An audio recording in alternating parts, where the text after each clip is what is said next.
JD annual summit 2025, जिसमें होंगे 100 से ज़्यादा आपके जाने पहचाने वक्ता। इस कार्यक्रम को आपके सपोर्ट की आवश्यकता है। सनातनी धरोहर को बचाने के लिए जेडी समिट में योगदान करें। आपका योगदान शत्रु बोध का मजबूत इकोसिस्टम बनाएगा।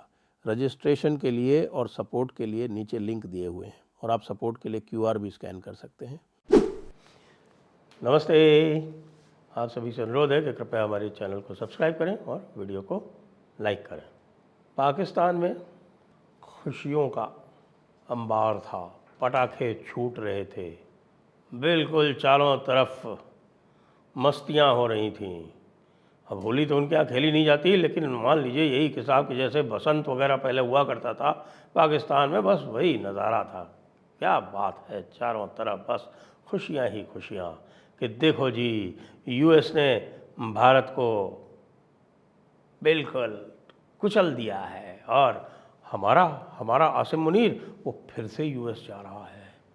इसकी कोई बात नहीं कर रहा था कि भाई आसिम मुनीर ने अपनी तशरीफ़ भेंट करके वहाँ पर जो कुछ भी कंसेशन लिए हैं वो कंसेशन कुछ नहीं लिए हैं, कंसेशन जाके दिए हैं और ये कहा है कि हुजूर तोहफ़ो कबूल करो। तो उन्होंने तोहफ़ा दिया है अपनी तशरीफ़ का और उससे उन्होंने बहुत भारी कंसेशंस ले लिए। सोचा उन्होंने कंसेशंस ले लिए, कंसेशन ट्रंप ने लिए। खैर, अब मज़े की बात यह है कि जिस दिन से मल्टी मैसिव ऑयल रिजर्व्स की बात हुई है, उस दिन से 1 मिनट भी बलोच ने पाकिस्तान आर्मी को बलोचिस्तान में कहीं टिकने नहीं दिया। क्या आ जाओ ले लो तुम, मैसिव ऑयल रिजर्व्स कहाँ मिलेंगे तुमको? मैसिव ऑयल रिजर्व्स के लिए अपनी मशीनरी तो लाओगे। मैसिव ऑयल रिजर्व्स ढूंढने के लिए तुमको आर्मी वालों को, अमरीकियों को यहाँ लाना तो पड़ेगा ना। अब किस अमरीकी की हिम्मत है जो आ जाए यहाँ पर? वैसे भी आपने अपने पिछले वाले जो है वो केकड़ा वन वाला जो एक्सपीरियंस है, वो एक्सॉन वगैरह वो सारा का सारा उनके पास है, वो बता ही देंगे। आज जाफ़र एक्सप्रेस पे फिर से ब्लास्ट हुआ, लेकिन बच गई जाफ़र एक्सप्रेस, क्योंकि जाफ़र एक्सप्रेस सिबी नाम की एक जगह है, वहाँ सिबी में सिबी एक ऐसा है कि वहाँ पर ट्रैक जाता है और सिबी जो है वो टर्मिनल है। तो एक तरफ से ट्रेन जाती है, ये लाहौर कोयटा एक्सप्रेस थी, तो लाहौर कोयटा एक्सप्रेस एक तरफ से जाके सिबी स्टेशन पे खड़ी हुई और वहाँ से लोको रिवर्स होके और उसको दूसरी तरफ जाना होता है। तो जब ये जा रही थी सिबी स्टेशन की तरफ, तो जहाँ क्रॉस कर गई वहाँ पर 2 मिनट बाद धमाका हुआ। अच्छा, सिबी स्टेशन पे ही जाफ़र एक्सप्रेस का क्रॉस भी होता है, यानी जो क्वेटा से जो लाहौर एक्सप्रेस आती है और जो लाहौर से क्वेटा एक्सप्रेस आती है, वो दोनों की दोनों सिबी स्टेशन पर क्रॉस करती हैं।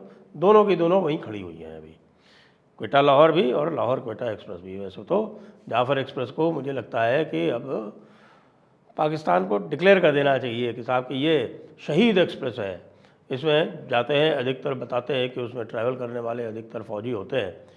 क्वेटा में बड़ा कंटोनमेंट है और अधिकतर पंजाबी ही जाते हैं वहाँ पर। ये लोग पंजाबियों के अलावा पश्तूनों पर और बलोचों पर ये ज़्यादा एतबार नहीं करते, उनके ऊपर इनको कोई विश्वास नहीं है, एतमाद नहीं है, और इसलिए पंजाब से ये लोग जाते हैं और पंजाब से ये लोग वहाँ पर अपना टाइम स्पेंड करके फिर वापस आते हैं। छुट्टियाँ वट्टियाँ सब जाफ़र एक्सप्रेस की इसीलिए चलती ही इसीलिए है, पेशावर से चलती है क्वेटा तक। दूसरी तरफ लगातार हमले हो रहे हैं। कलात में 3 हमले हो गए, पंजगुर में हमले हो गए। पंजगुर से जो तुर्बत का रास्ता है वो पूरी तरह से कटा हुआ है।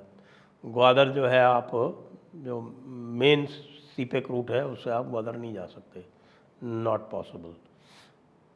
कुछ लोग जो जाने की कोशिश भी कर रहे हैं वो जाने की कोशिश भी करते हैं तो फिर वो जाते हैं वो मकरान कोस्ट वाली से, लेकिन मकरान कोस्ट वाली भी सेफ़ नहीं है, वो भी सेफ़ नहीं है, क्योंकि उसमें भी पासनी के पास में और ग्वादर के बीच में, ख़ास तौर से पासनी ग्वादर के बीच में, और इधर ओमेरा जो इनका जो है वो, और मेरा वो बहुत ख़तरनाक हो गया है वहाँ पर। लगातार सरेंडर्स हो रहे हैं। पहले मैंने आपको बताया था 400 सरेंडर हो गए थे। 400 सरेंडर के बाद में अब वहाँ पर फिर से कोई 40-50 पंजाबी फ़ौजियों ने सरेंडर कर दिया है। उनको लगता है कि यही सबसे अच्छा तरीका है, क्योंकि ये जो पंजाबी जर्नैल है ये ज़बरदस्ती अपने फ़ायदे के लिए यहाँ बलूचिस्तान में मिलिट्री वालों को भेजते हैं। ईरान से तेल स्मगल करते हैं। उस तेल स्मगल करने में उनको फ़ौज की ज़रूरत होती है, नहीं तो कभी भी बीच में उड़ा देंगे बलोच।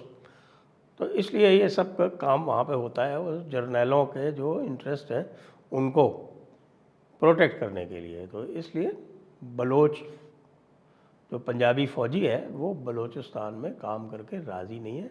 जिसको भी वहाँ भेजा जा रहा है वो तरीका ढूंढ रहा है कि हम सरेंडर करके और किसी तरह से कोर्ट मार्शल हो जाए, तो सरेंडर कर दें या फिर हम भाग आए वहाँ से, डेजर्ट कर दें। तो आप ये समझ लें कि करीब 2000-2500 फ़ौजी तो वहाँ पहले ही मारा जा चुका है, और उसके अलावा कोई 1000-1500 जो है वो सरेंडर कर चुका है या डेजर्ट कर चुका है। तो ये तो उनके हालात हैं। और दूसरी तरफ मैंने बताया कि वो जो खुशियाँ मनाई जा रही थी, वो खुशियाँ मनाए जाने का जो पहला तो बलोच ने शुरू किया, और बलोच ने शुरू करने के बाद आज हमें पता चला है कि जब से मोदी जी की ये घोषणा आई है कि वो चीन में शी जिनपिंग से मिलने जा रहे हैं, और जब से पिछले 2 दिनों से ग्लोबल टाइम्स में और चीन के जो दूसरे पत्र हैं या दूसरे जैसे चाइना की जो एम्बेसी है भारत में, उनकी तरफ से जो बयान आ रहे हैं और भारत का पूरा समर्थन किया जा रहा है, भारत की सॉवरेनिटी पर पूरे एक जिसको कहते हैं कि एक दृढ़ता दिखाई जा रही है, उसको देख के तो वही पाकिस्तान के तो पसीने छूट रहे हैं।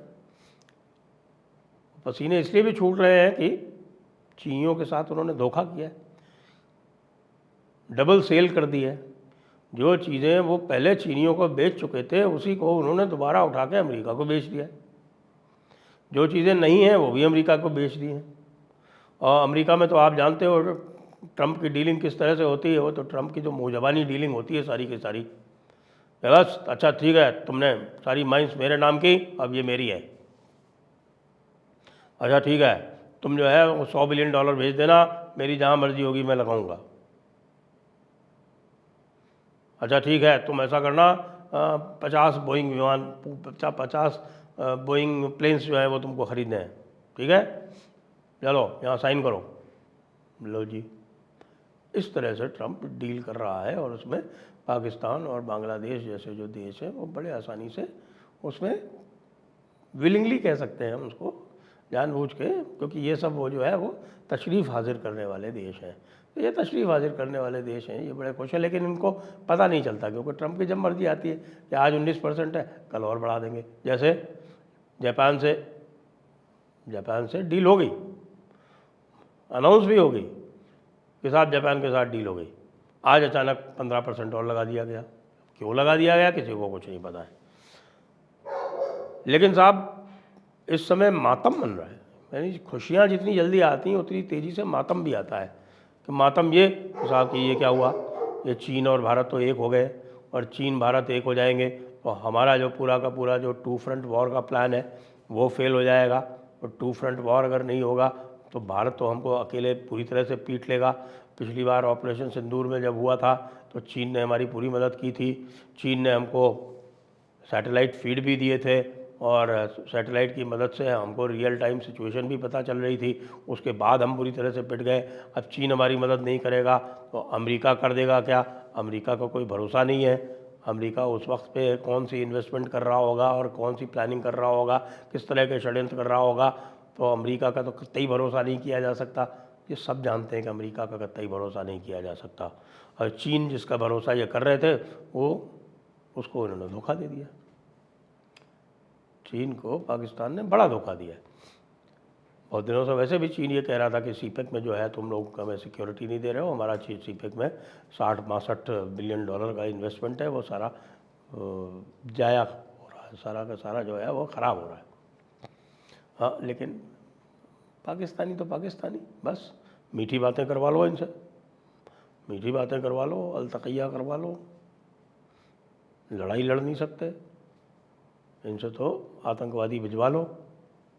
अब आतंकवादी भेजने का भी जो है उनका ऑप्शन कम हो गया है, तो इसलिए अब कह रहे हैं कि साहब हम वो शरीफ चौधरी, क्या नाम है उसका, जो अब्दुल शरीफ चौधरी है शायद, जो ISI का उनका चीफ है, तो वो कह रहा है कि अगली बार हम ईस्ट से हमला करेंगे।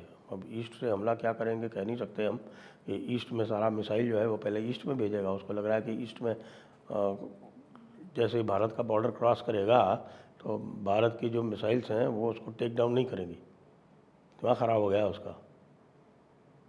या ईस्ट से मतलब बांग्लादेश में जाके बांग्लादेश से हमला करेगा। बांग्लादेश से तो हम वेट ही कर रहे हैं यार, बांग्लादेश से हमला करो तो तैयार बैठे हैं हम पूरा अपना, जो हमारा चिकन नेक है, उस चिकन नेक को टाइगर नेक बनाने के लिए तैयार बैठे हुए हैं। तो ये कहानी है कि कैसे खुशियाँ जो हैं वो अचानक मातम में बदल जाती हैं। जो दूसरों के भरोसे रहते हैं उनका यही हाल होता है। जय हिंद, जय भारत, वंदे मातरम।